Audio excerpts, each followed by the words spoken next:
Assalamualaikum warahmatullahi wabarakatuh. My name is Nurul Izzah binti Muhammad Nasir, number matric 1201398. And for the introduction, in public speaking, there are many preparation we need to do before we speak in public. One of them is gathering materials and supporting our ideas. Before we speak in public, we must master this preparation to be a good speaker. We also have an interview session with Munir, a student from Universiti Kebangsaan Malaysia, UKM, and we also do some analysis and compare our findings from the previous studies and the interview.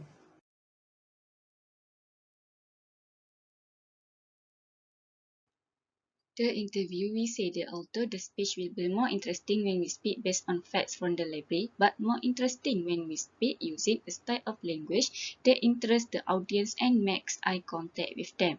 But the main point here is about library research. Library research has so many advantages, but the one highlight from interviewees all makes sense when we research the for speech. From secondary data all stated by many sources are about how to do library research for speech in public speaking successfully. It is important for speakers to research information about the topic before speech to avoid giving wrong information. For students who are new to college, the sheer size of the library can be challenging.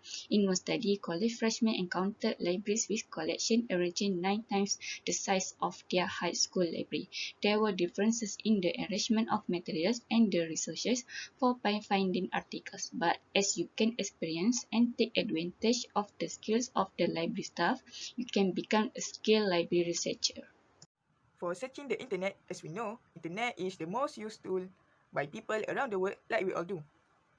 And we find out that Munir's application in gathering materials is quite same with our findings in previous studies. Munir used Google Scholar and Academia to find any information and gathering materials. And in our previous studies, we have government resources under the gathering materials that we can use. Munir used government resources like Irsyad Al-Hadis Mufti Wilayah Persekutuan. He also mentioned that we need to ask our lecturer if there is anything that we not understand. I would like to share to you a quote from As-Sakhawi, one of Islamic scholar. He said that Man dakhala fil ilm wahdahu kharaja wahdahu ma'nahu man dakhala fi talabil ilmi bila syekh kharaja minhu bila ilm. There is also one hadith from Prophet Muhammad sallallahu alaihi wasallam. He says that al-ulama warathatul anbiya wa innal anbiya lam yuwarithu dinaran wala dirhaman wa innama warithul ilm. Faman akhadahu akhadha bihazzin wafirin. The meaning is the learned are the heirs of the prophets who bequeath neither dinar nor dirham but only that of knowledge, and who acquires it has in fact acquired an abundant portion. The Islamic scholars also play the important role as a source of knowledge. Okay, analysis for gathering materials. One of the questions that we asked the interviewee was how the interviewee apply his life experience as a source in his public speaking. The interviewee highlighted that whether we gain the experience of giving a talk from watching a video, observing, or direct learning, we must try and make it practical. This means, yes, we can apply what we get as a room for improvement on all elements, whether the body language, manner, facts, and the technique that used to deliver the speech. With the knowledge we gain, we plan it on what advantages that we have in delivering a speech. So actually, this answers is quite the same with researchers' finding on gathering material in the aspects of using our knowledge and experience. We get to improve our public speaking ability by discovering new knowledge on certain topic, getting insight from one's speech experiences, and being creative on making up interesting ideas based on what we have retrieved from the sources that have been mentioned. Based on the comparison between the literature review and the interview, we can conclude there are 2 points. The first point is the public speaker must make sure have enough time to prepare before speaking. And the second one, the information cited should be from organizations and sources of authority. The first point, the statement from interviewee was about aspect of time management that were not mentioned in the literature review. So, the result of the study only emphasized the aspect of accuracy by performing the step of choosing a topic, starting to outline, and searching for material to support the statement. And the second point, the statement from interviewee about citing this form of authority sources are supported in the literature review.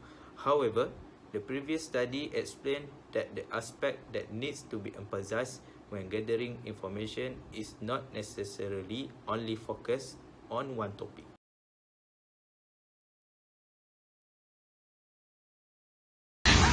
The informant said, "Yes, I use statistics to quantify my ideas. This means that statistics such as numbers can be used as facts to back up my claims.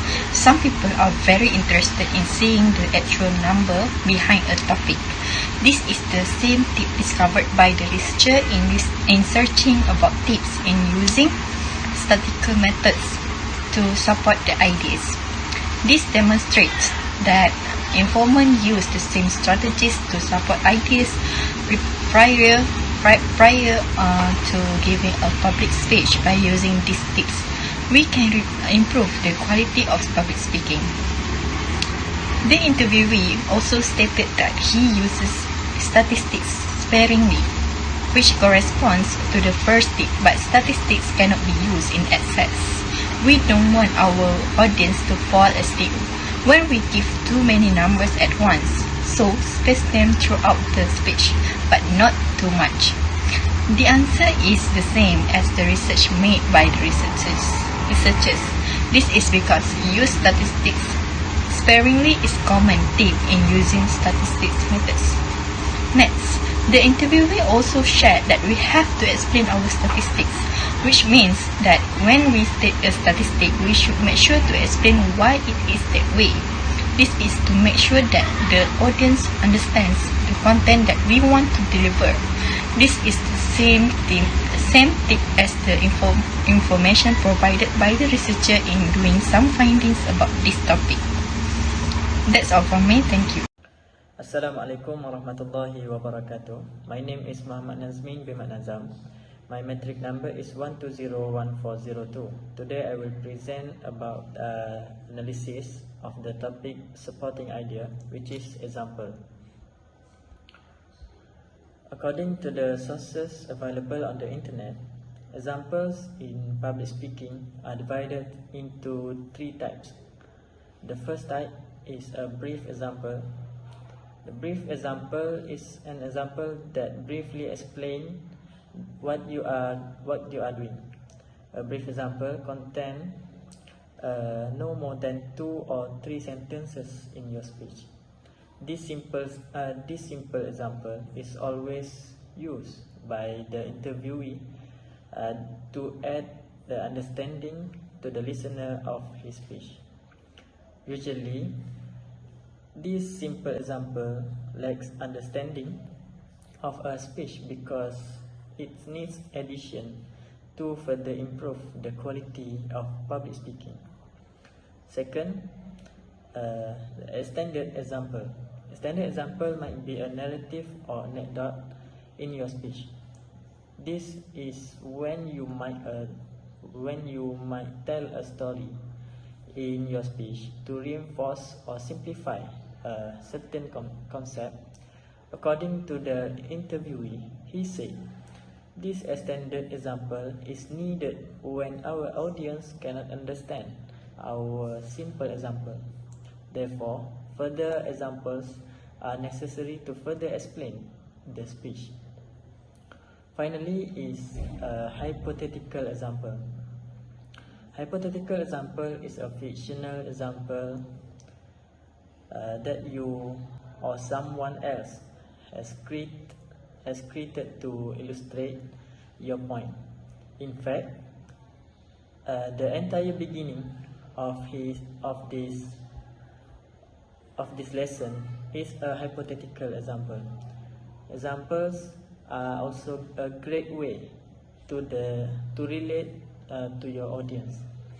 You can use a personal story or a narrative to reinforce and clarify ideas, while also making a personal connection to your audience, according to the Catherine Jackson 2021. Assalamualaikum warahmatullahi wabarakatuh. My name is Muhammad FAWWAZ bin ZURAIDI, number metric 1201390. Okay, today I will present for you about a topic from supporting idea, which is testimony. Okay, there are two major kind of testimony. The first is expert testimony, and the second one is peer testimony. Okay, we go to the testimony define that someone says about your topic.